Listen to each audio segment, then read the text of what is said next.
You're such an asshole. Hello, lieutenants and economists. Guy paid me just to read this about, well, where'd it go? Where'd the title go? Sleep phase disorder. Dear Cappy, please read the following. All right, I will, because you paid me. This is a public service video by Cappy. Since Cappy is also getting paid, his flinty capitalist heart is satisfied. Flinty? What's flinty mean? The topic of this presentation is DSPD, which stands for Delayed Sleep Phase Disorder. However, science strongly suspects that it is not a disorder, but a genetic variant. It basically means that 5 to 50% of the population is nocturnal. Also, DSPD is prevalent in the high IQ population. I have it, Vox Day likely has it, and I strongly suspect Cappy has it. Are there any studies for it is what I want to know. It is important to distinguish between insomnia and DSPD. If you were allowed to fall asleep when you naturally want to, would you sleep for 8 hours, 8 or more hours? If the answer is yes, you likely have DSPD and not insomnia, which can be treated. People with DSPD will typically fall asleep between 3 and 4 a.m. and wake around noon. That's not me. There is no cure unless you want to fuck around with your genes. There's nothing wrong with you. It's just genetic variant in humans. Since it can be cured, it has to be managed. Here are my suggestions. 1. Night shift. There are a lot of heavy industrial sites around the country, such as power plants, oil refineries, chemical plants, and factories. These places run 24 hours per day and have a night shift. Well, I'd also say second shift, because if you're falling asleep by 3 a.m., you can't make it to the 7 or 8 a.m. Third shift. They pay well, and if you could get an official diagnosis from a doctor, the company can claim EEOC credits for hiring a disabled person, which gives you a leg up on getting hired. There's a smart move. No, you can even hire on for a rotating shift and work it out with HR so that you trade your day shifts. A lot of the men who work there are married normies who hate graveyard shifts, so you'll be doing them a favor. On the downside is once you decide to live a life awake in the Nightland, title of a cool book, your social life will suffer. You millennials don't got a social life anyway. Also, it's hard to find a night shift job that you can be passionate about and that will allow you to make a major contribution to society. Fuck you, Cappy, I just trolled you. A job is just the place that allows you to whore for money. There we go. Speaking of whores, this brings us to the second option, road whoring. The men in this profession proudly call themselves road whores. This is the industrial maintenance trade. Major industrial sites will shut down for about a month for maintenance. Road whores travel around the country to these sites. For example, maintenance companies that perform this work include Parfab and Custofab Field Services. The gigs last about 4 to 6 weeks and include travel, pay, per diem, and overtime. Men can make around $10,000 per gig. A lot of men buy a beater-used travel trailer and stay at a campground to save money. If you need time off, you tell your foreman beforehand when you won't be available. You can work 6 gigs on night shift and still have 6 months off. A good strategy is to start with this as an unskilled laborer on night shift, and then after about 5 years, ask the company men on each site if they're hiring. Then you can hire on at an industrial site full-time night shift. If you want to make a ton of money, see if you can hire on as a tower rat. They work inside the large towers and vessels you see in refineries and chemical plants. 3. Self-employment. Probably the best profession for people with DSPD is as a gig coder. Doesn't matter when you do the work as long as you meet the deadline for the project. Another possibility is to become a CPA. Yeah, Chad Elkins would like that. You would advertise that you are open for evenings, which would be a selling point since people could meet with you after work. You might even be able to charge more. 4. Pillage. Note, Cappy is not a lawyer. This is only a suggestion that you could talk over with a labor lawyer. If you can get officially diagnosed and recognized as disabled, you could go on disability. Or imagine this, on a Monday you sleep until noon, then roll into work around 2 p.m. You head to HR office and slap the doctor's report on the Quantaha's desk and tell her that from now on you start work at 2 p.m. If they lock up at 5, that's okay. You'll work the rest of the time from home. Ironically, your productivity would probably double. By the way, if you pull this off, you have to email Cappy about it so you can read it during his podcast. Again, talk to a labor lawyer first before attempting this. I would not bother attempting that. I would definitely talk to a lawyer before attempting it, but I wouldn't attempt it in the first place.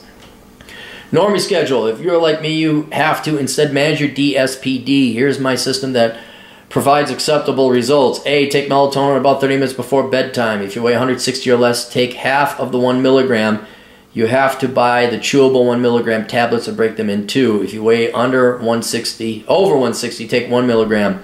If you take more than that, it will definitely knock you out, but you may wake up at 2 a.m. and you'll be wide fucking awake. Go with the low dose. B, as I've said, you can't cure DSPD, so around 3 a.m. your brain will dump a bunch of its own melatonin into your system, which means by 6 or 7 a.m. your core body temperature may be down to 97 degrees Fahrenheit, which means your alarm goes off.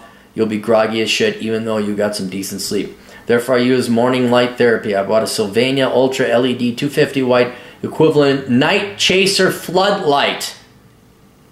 That's the whole title of that one light. That has 5,000 K spectrum, which means it has plenty of blue light. I also bought a Sentry FD60U6 digital timer that has been highly reliable and easy to program. Cappy, as an aside, why don't you tell your good listeners how they can purchase these at Amazon through your affiliate program? There you go. I set the timer for 10 minutes before the alarm goes off. The floodlight is pointed at a wall across the room. When that bad boy kicks in, it's like a bright sunny day in my room. You could land a 747 with that puppy.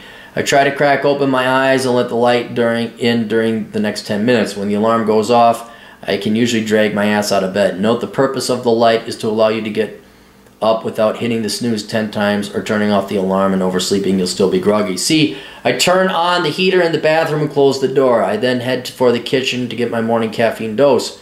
D, I then take a very hot shower. Usually I lean my head against the wall and fall back asleep in the shower. However, as my body temperature rises and the caffeine kicks in, I wake up and feel pretty good. E, Friday nights is my fuck it night. I don't take the melatonin and fall asleep naturally, which is usually around 3 a.m. I then crash on Saturday and wake up late. Other things to know. No high caffeinated beverage after 12 noon, including coffee or brewed tea. No caffeine at all after 2 p.m., so don't drink any diet soda. If you say pop, you are a member of the homosexual community. After then, do not nap after work. Cut off computer and phone screens after 8 p.m. or get blue filter lens for your glasses if you wear them. That's all I have on the subject, Cappy. Let us know your experience with DSPD and any tips you have. I don't think I got it because I don't sleep until noon. I used to because, like you, I would go to bed at 3 or so. But what I do is I work out every day. Especially if I'm out west, I will try to tire myself out a lot. Either by going to the gym for a full workout or going for a very long hike. So I try to get at least some, I wouldn't necessarily strenuous, but significant exercise to tire me out. I do take melatonin pills, and I don't know what this half pill 1 milligram shit is you're talking about. I take 3 milligrams, and sometimes 6 milligrams. And I do take it a good hour before I want to go to bed. You almost have to remember to do that. I don't really pay attention to the caffeine, and if I want to have coffee, I'll have coffee. But for the most part, I've been able to go to bed by about 10:30, 11, and wake up 8 or 9 quite regularly.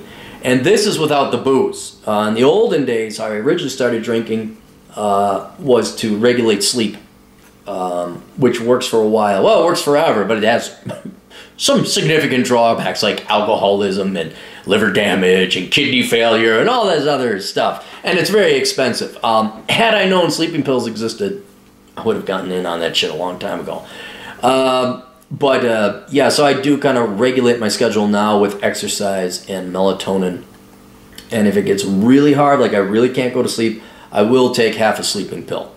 But I will usually wait for that. Like that's the break glass in case of emergency. Otherwise, I just like to do melatonin.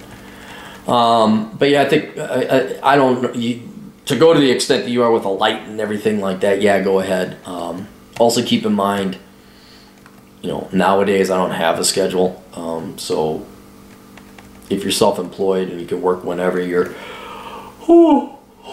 schedule is 100% flexible. That's a bad world to be in. You got to get up at a regular time. But I do remember working night shifts. And I was dead tired by the time 8 a.m. rolled around. I was dead tired. Or 5 a.m. when I did Zone Patrol. Zone Patrol. It'd be like Rat Patrol, but nowhere near as exciting or heroic. That's about it. So there you go. Yeah, you guys want to pay me to read shit? I will. AssholeConsulting.com. I'll check you guys out later. Toodles.